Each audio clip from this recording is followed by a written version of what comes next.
तो उत्तल दर्पण का उपयोग वाहनों में साइड मिरर के रूप में क्यों होता है? ठीक है, साइड मिरर के रूप में क्यों होता है? हम जानते हैं, देखिए कोई भी अगर वाहन है, कोई भी वाहन है मतलब कोई भी गाड़ी है, तो उसमें देखना साइड मिरर दोनों साइड मिरर के रूप में होता है। मतलब दोनों साइड क्या होता है? उत्तल दर्पण होता है। जैसे पीछे से आने वाले वस्तु का प्रतिबिंब दिखता है तो कौन सा दर्पण है जी?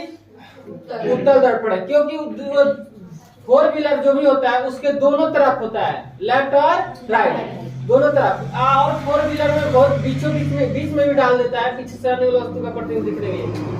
तो ये क्यों होता है? अब बताइए क्यों होता है? देखिए, अथवा क्वेश्चन स्कूल लाट का पूछ देगा कि मोटर गाड़ियों में पृष्ठदर्शी प्राय उत्तल दर्पण होता है क्यों? ठीक है, मोटर गाड़ियों में, ठीक है, पृष्ठदर्शी प्राय उत्तल दर्पण होता है क्यों? मतलब मोटर गाड़ी में पीछे से आने वाली वस्तु का प्रतिबिंब देखने के लिए उत्तल दर्पण का ही उपयोग क्यों किया जाता है? अगर आपसे कोई पूछ दे कि पीछे से आने वाली वस्तु का प्रतिबिंब देखने के लिए वाहनों में, ठीक है, उत्तल दर्पण का उपयोग क्यों होता है ना, ये क्वेश्चन उलट पुलट के पूछ सकता है। या आपसे भी कोई ऐसा सिंपल पूछ दे कि बताइए गाड़ी में जो दोनों बगल जो शीशा है, दर्पण जो दोनों बगल है, तो बताइए उत्तल दर्पण है। लेकिन उत्तल दर्पण ही क्यों है? पीछे से आने वाले वस्तु का प्रतिबिंब देखने के लिए होता है, लेकिन क्यों होता है उत्तल दर्पण का उपयोग? दूसरा दर्पण हम नहीं यूज कर सकते वहां, तो उत्तल दर्पण ही क्यों होता है? तो हमें इसका उत्तर देंगे, ड्राइवर की सुविधा के लिए उत्तल दर्पण का उपयोग साइड मिरर के रूप में होता है। ठीक है, किसके सुविधा के लिए? ड्राइवर के। उत्तल दर्पण का उपयोग ड्राइवर के सुविधा के लिए होता है। ठीक है, हम पब्लिक के सुविधा के लिए नहीं, जो चलाता है उसी के सुविधा के लिए उत्तल दर्पण का उपयोग होता है। किसके रूप में? साइड मिरर के रूप में। किसके सुविधा के लिए? ड्राइवर के सुविधा के लिए। अगर देखिए एक और चीज हम आप लोग से बता रहे हैं कि अगर दोनों साइड मिरर ना हो, दोनों तरफ अगर आपका उत्तल दर्पण नहीं हो तो गाड़ी चलाने में क्या होती है? बहुत दिक्कत होती है। बात समझ में आ रहा? रोड पे अगर जो बढ़िया ड्राइवर होगा शीशा में देख के गाड़ी चलाता होगा, पीछे नहीं, शीशा में देख के जो ड्राइवर गाड़ी चलाता होगा, शीशे में देख के ड्राइविंग करना चाहिए। अगर नहीं चलाते हैं तो समझिए आपका एक्सीडेंट हो जाएगा। बात समझ में आ रहा? पीछे ही से कोई आके ठोक देगा। हाईवे पे जाके देखिए, बिना आप शीशा में देखे आप इधर उधर नहीं कर सकते हैं ना जी। तो उसमें शीशा में आप हाईवे में क्या होती है, किधरों से आप क्या होता है? ओवरटेक करने लगता है। बात समझ आ रहा? एक बगल से गाड़ी आता है, एक बगल से आता है, इधर से जा रहा है तो आपको क्या करेगा? शीशा में इंडिकेटर देगा या हॉर्न देगा, ठीक है, डिफर देगा, तो आपको शीशा में दिखाई दे देता है कि नहीं पीछे वाला हमसे क्या मांग रहा है?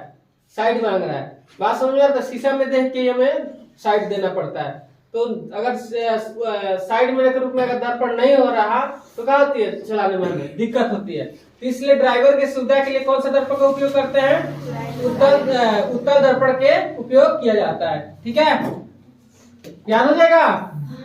तो ये बात याद हो जाएगा। ड्राइवर की सुविधा के लिए उत्तल दर्पण का उपयोग साइड मिरर के रूप में होता है। इसके कारण है, इसका कारण है, मतलब काहे, कोई अब कारण मतलब ये हुआ काहे उपयोग करते हैं।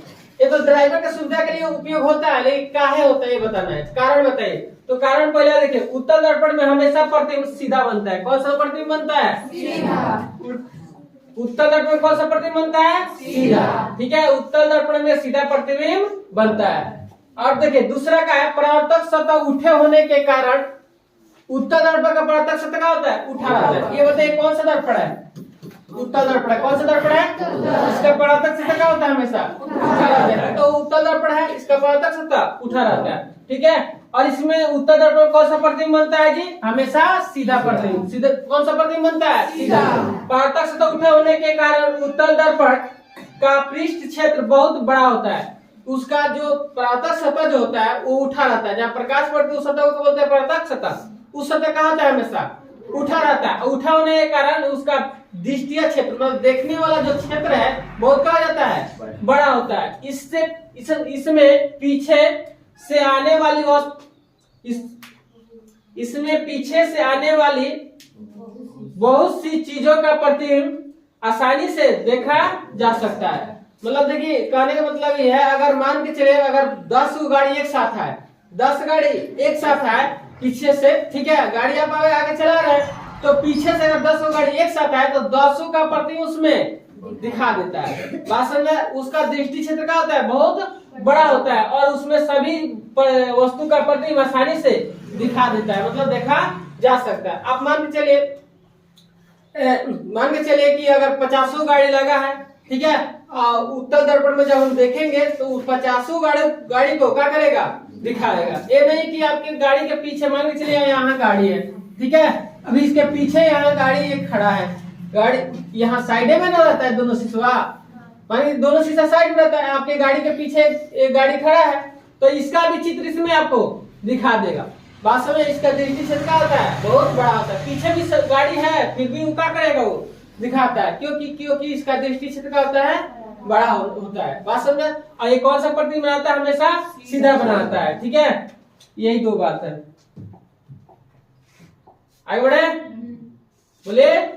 तो अगर आपसे क्वेश्चन, ये क्वेश्चन आता है कम से कम 3 नंबर का आता है, ठीक है, तो आएगा उत्तर दर्पण का उपयोग वाहनों में साइड मिरर के रूप में क्यों होता है, तो लिख सकते हैं, बोले लिख लेंगे। ड्राइवर के सुविधा के लिए उत्तर दर्पण का उपयोग साइड मिरर के रूप में होता है, ये तो बात तो आराम से याद हो जाएगा, ठीक है। उसके बाद कारण बताएगा, तो कारण में क्या बताएंगे, उत्तर दर्पण में वैसा प्रतिबिंब का बनता है, सीधा बनता है। दूसरी बात क्या है, प्रत्यक्ष तो उठा होने के कारण उत्तर दर्पण का दृष्टि क्षेत्र बहुत बड़ा होता है, इससे पीछे से आने वाली वस्तु का प्रतिबिंब आसानी से देखा जा सकता है, याद हो जाएगा। अगला देखिए आप क्वेश्चन, ये हम क्वेश्चन कल बताए थे कि कैसे क्वेश्चन आता है। देखिए, दाढ़ी बनाने के लिए अवतल दर्पण का उपयोग क्यों किया जाता है। दाढ़ी बनाने के लिए जितना हजामती दर्पण के रूप में अवतल दर्पण का उपयोग होता है, या दाढ़ी बनाने के लिए अवतल दर्पण का उपयोग क्यों किया जाता है, तो क्यों किया जाता है, कल बताए थे। क्योंकि अवतल दर्पण क्या करता है, छोटा प्रतिबिंब को बड़ा करके दिखाता है। अगर मान के चले दाढ़ी में कोई कहीं बाल छूट गया तो उसका प्रतिबिंब उसमें क्या करेगा, बड़ा करके दिखाएगा, ठीक है, तो आपको पता चल जाएगा। देख, यही एक ऐसा चीज है, संतुष्ट नहीं हो पाता। आप कितना भी मान के चलिए, जो हजामत है, जो ठाकुर लोग है, बनाता है लोग, तो कितना ही बढ़िया से बाल काट दे, दाढ़ी बना दे, एक बार जरूर शीशे में 2-4 बार देखे, कहीं छोड़ नहीं दिया है, देखता है लेकिन नहीं देखता है, देखता है, सब कोई देखता है, ठीक है। तो अब देखिए, इसका क्वेश्चन दूसरे तरीके से आता है, दाढ़ी बनाने के लिए अवतल दर्पण का उपयोग क्यों किया जाता है, पहला तरीका है, ठीक है। दूसरा है, देखिए, अवतल दर्पण का उपयोग हजामती दर्पण के रूप में क्यों किया जाता है, ठीक है, क्यों होता है। तो अवतल दर्पण का उपयोग हजामती दर्पण के रूप में क्यों होता है, ये क्वेश्चन है या ये क्वेश्चन, दोनों क्वेश्चन देखिए, दोनों क्वेश्चन एक ही है लेकिन क्वेश्चन दो तरीके से पूछेगा कि दाढ़ी बनाने के लिए अवतल दर्पण का उपयोग क्यों किया जाता है, पहला क्वेश्चन हो गया। दूसरी क्वेश्चन ये है कि अवतल दर्पण का उपयोग हजामती दर्पण के रूप में क्यों होता है, हजामती दर्पण के रूप में, मतलब क्वेश्चन सेम टू सेम है, ठीक है, लेकिन पूछने का तरीका देखिए, दोनों का अलग अलग है थोड़ा सा, ठीक है। तो दोनों का आंसर क्या होगा, एक ही होगा। देखिए इसका आंसर, देखिए, जब कोई मनुष्य अपना चेहरा दर्पण और मुख्य फोकस के बीच रखता है, ठीक है। अगर कोई मनुष्य अपना चेहरा दर्पण और मुख्य फोकस, ठीक है, मुख्य फोकस के बीच रखता है, अपना चेहरा किसके बीच रखे, दर्पण और मुख्य फोकस के बीच, मतलब दर्पण के सामने तो रखेगा, किसके बीच रखेगा, मुख्य फोकस के बीच रखता है, तो मनुष्य के चेहरे के प्रतिबिंब काल्पनिक, सीधा और आवर्धित बनता है, जिससे मनुष्य के चेहरे में मौजूद दाढ़ी बड़ी मालूम पड़ती है। दाढ़ी बड़ी मालूम पड़ने से मनुष्य को दाढ़ी बढ़ाने में सुविधा होती है, ठीक है। अब ये समझिए, कहने का मतलब ये है कि अगर कोई मनुष्य है, अगर उसका चेहरे में अगर दाढ़ी छूट गया है, तो अगर दर्पण के सामने जाएंगे, मतलब मुख्य फोकस के बीच रखेंगे, अपना चेहरा सामने रखेंगे, तो आपका जो भी दाढ़ी छूटा है उसमें क्या करेगा, उसका प्रतिबिंब सीधा बनाएगा, ठीक है, और क्या बनाएगा जी, बड़ा बनाएगा। अवतल दर्पण कभी प्रतिबिंब क्या बनाता है, बड़ा बनाता है। बात समझ में, कौन सा प्रतिबिंब बनाता है, बड़ा और सीधा बनाएगा। अवतल दर्पण कौन सा प्रतिबिंब बनाता है, काल्पनिक। कौन सा प्रतिबिंब, काल्पनिक। कभी कभी कौन सा प्रतिबिंब बना देता है, वास्तविक प्रतिबिंब बनाता है। दोनों प्रकार के प्रतिबिंब बना देता है, लेकिन उत्तल दर्पण है, कौन सा प्रतिबिंब बनाता है, काल्पनिक या वास्तविक। उत्तल दर्पण जो प्रतिबिंब बनाता है, कौन सा, वास्तविक बनाएगा या काल्पनिक बनाएगा, दोनों बोल रहा है, कोई बोल रहा है वास्तविक, कोई काल्पनिक। कौन सा प्रतिबिंब आएगा? काल्पनिक। और अवतल दर्पण दोनों प्रकार के प्रतिबिंब आता है। बात समझ में आ रहा है? अब समझिए, तो अवतल दर्पण क्या करता है, कभी छोटा प्रतिबिंब को हमेशा क्या करता है, कभी भी छोटा प्रतिबिंब को बड़ा करके दिखाता है। इसलिए जब अपना चेहरा अवतल दर्पण के हम सामने ले जाएंगे तो हमारे मतलब दाढ़ी में जो बाल छूट गया उसको बड़ा करके दिखाएगा, मतलब काल्पनिक और सीधा करके दिखाएगा।